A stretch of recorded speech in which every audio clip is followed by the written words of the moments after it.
नवा महीना बेटी गौरवा में रखनी, पुत्र के आसारा लागय। नवा महीना बेटी गौरवा में रखनी, पुत्र के आसारा लागय।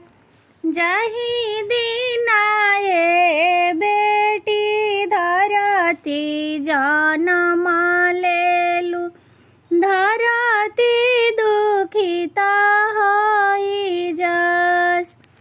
जही दिन हो बेटी धरती जन्म लेलु, धरती दुखित होई जस।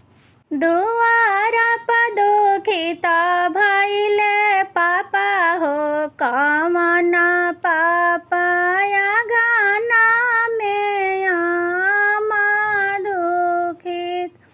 दुआर पर दुखित भइले पापा हो, कवन पापा अगना में आमा दुखित।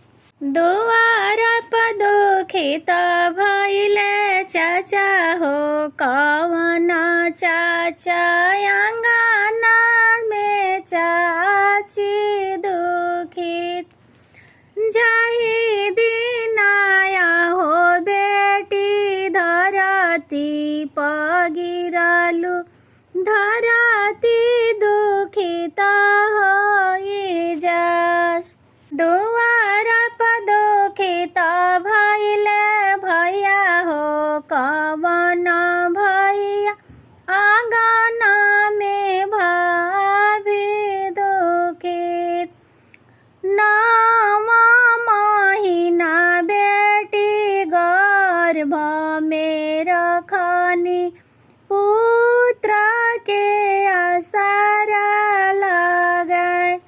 जही दिन ये बेटी धरती पगिरलु, धरती दुखित होई जस।